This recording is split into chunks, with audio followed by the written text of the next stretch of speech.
Magandang hapon mga ka-farmers. Update tayo dito sa ating cucumber. Yan, bali nakalimang pitas na kami dito.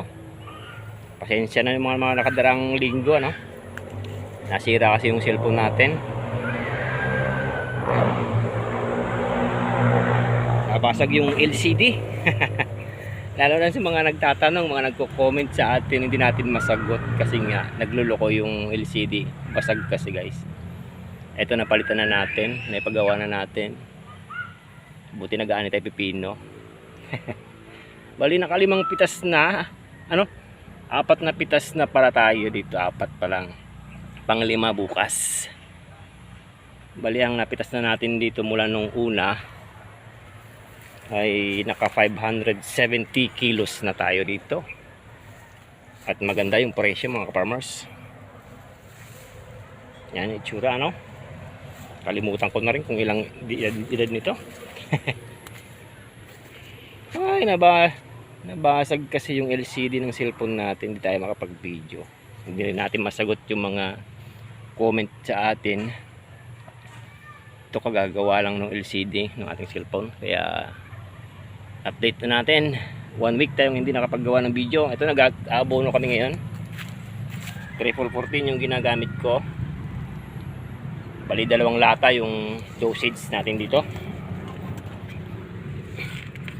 Bago natin ipasyalan yung ating cucumber. Ayan yung 2 latang 314 sa isang balding tubig. Paubos na nga yung abono natin. Ayan. Ito mga nakababad na to. Yan ay itsura. Tapos nag-pruning na rin tayo sa baba. Nagtanggal tayo ng mga dahon. Ayan mga dahon. Hirap kasi mag-abono kapag makapal yung dahon sa ibaba. Tsaka para makita na rin yung mga bunga pag namimitas, ano? Yan itsura. Medyo natapatan natin yung maganda-gandang presyo. Ito yung mga pipitasin natin bukas. Yan. Medyo madami-dami na rin ang bunga nito. Every other day, 1 day lang yung gap ng pagpitas dito sa cucumber. Kaya bukas harvest na naman tayo. Ka-harvest lang natin kahapon. Yan, ano? Yan, medyo malalaki na naman. Mga bunga ng ating cucumber. Ngayon pa lang siya lumalago. Ay, ngayon pa lang dumadami yung bunga. Yung first pitas kasi natin dito ay nasa 10 bandel lang yung napitas natin ng first. Ibig sabihin 100 kilo. Second ay 16 bandel, 160. Pangatlo ay naka 200 kilo tayo dito. Tapos nung panghapat naka 110. Ano? 110 ay 11 bundle lang yung pang-apat. Pang-lima bukas expected natin mas madami. Kasi yung itsura ay maraming maliliit na ganyan. Ngayon yung kasagsagan yung napitas niya pang-lima. Pero pang-karaniwan ay 4 na pitas, dapat madami na. Na-expect kasi nating pitas dito ay sa isang pitas ay makaka 300 tayo. Hindi pa natin na kukuha yung pitas na ganon. Pinakamataas na pitas natin ay 200 pa lang, 200 kilo. Hopefully bukas o sa susunod na mga araw ay makapitas tayo ng 300 isang pitasan. Tapos ito naman yung ating sitaw, natuyo na yung talong na napabayaan. Yung talong na yan. Ay, nakapag-spray na rin tayo ng pandamo rito. Kaya yan, magiging okay na yung talong natin dyan. Collect step 1. Yan yung tsura, no? Bali pang-4, pang-5 bukas yung harvest natin. 560 ba? 60 kilo o 570, ganon. Yung nakuha na natin lahat dito. Tapos yung presyo ay nag-40 nung first harvest natin. Tapos nag-35. Tapos nag-30. Napa ako sa 30 pesos. Maganda-ganda na yung mga ganong price, no? Yung mga kasabay nating nagtanim na sumabay sa atin, kumusta yung presyon dyan? Ay, nako. Yan, ngayon ay hapon na. Yan, na-pruning natin yung ilalim, tinanggal natin yung mga dahon sa ibaba. Hindi kasi makita yung bunga, saka nahirapan tayo mag-abono. Hindi makita yung puno.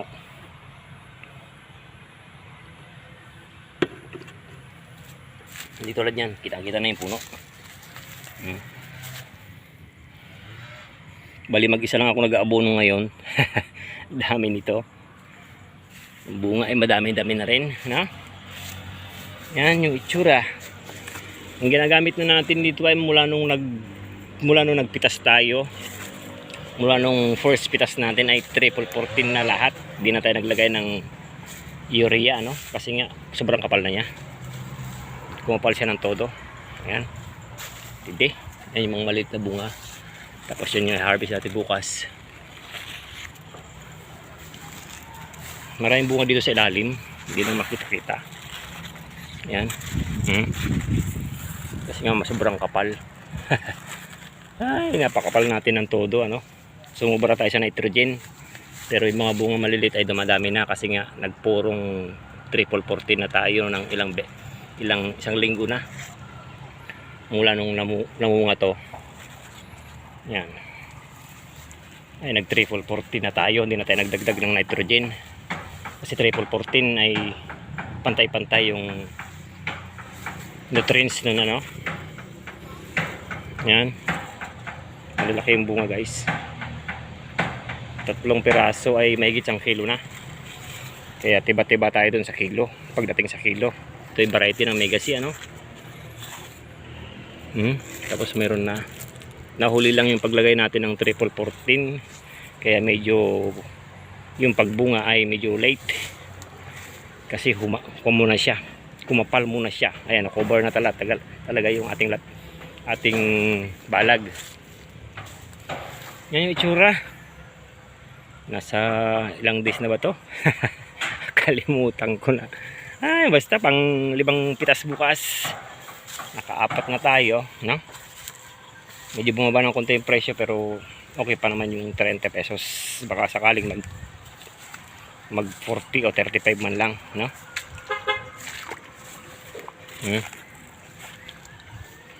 Umabot na pala yung tubig dito.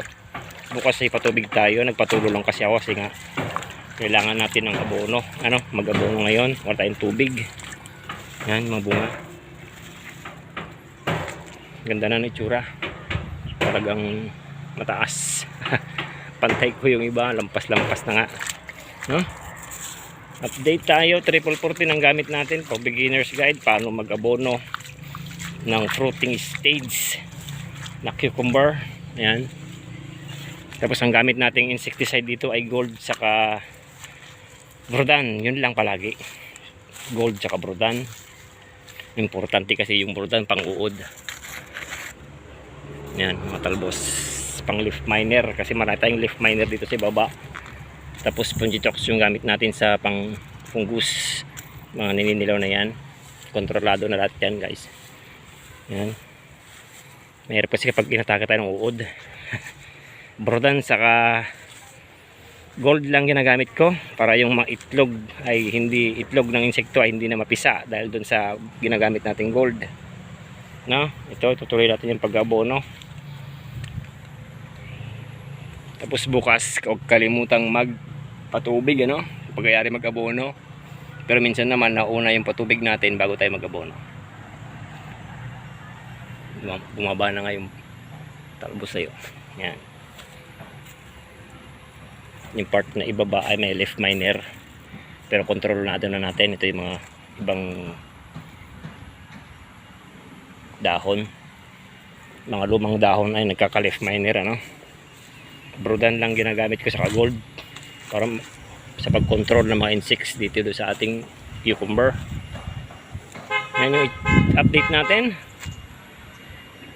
Hindi ko na naipakita yung ibang pitasin natin dito, ano, yung harvest natin kasi nga sira yung cellphone natin, no? Hingi tayo ng pasensya doon sa ating mga mga followers, sa ating mga taga-subaybay, mga nag-comment na hindi ko na sagot. Basag ang LCD, ngayon ay okay na. Baka hanggang dito lang, guys. Tutuloy ko itong pagdidilig. ng abono. Thank you.